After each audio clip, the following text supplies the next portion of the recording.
So today we will do a alcohol ink tumbler. You'll see that I have spray painted this black. If you spray paint it black, you will need a white alcohol ink. Make sure that it is not a mixative. Tim Holtz makes a mixative white. That's not gonna work for this. And make sure that it is not a pigment. You do need alcohol ink. You can choose whatever colors you want, but you will need white if you do a black base. You can also do a white base, but you won't get the striking contrast quite as much. So I'm gonna mix just a normal amount of epoxy. So for this 20 ounce, it'll be about 15 mils total.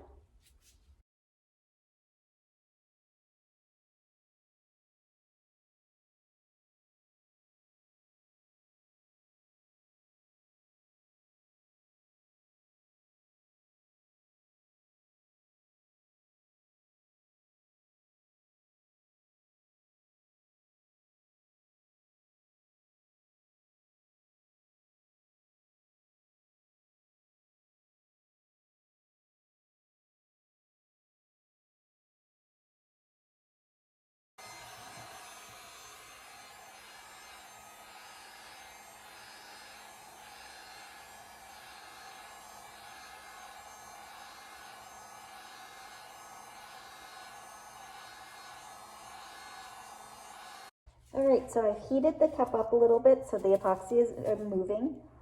Now, the more epoxy you put on, as well as the more heat you add, the more the inks are going to move. So if you want less movement, less epoxy / less heat, you want more movement, which is going to give you more streaks, you'll do more epoxy and more heat, or more heat.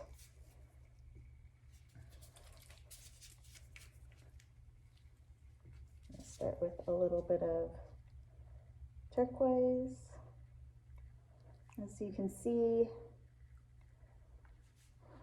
you can't really see it much, that's fine.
So one of the things you can do is you can stop that and you can actually hold it.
and you just keep working it until you get something that you're happy with, that has the colors that you want.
And that's it. Let that turn for 4 to 6 hours until it is ready to be taken off.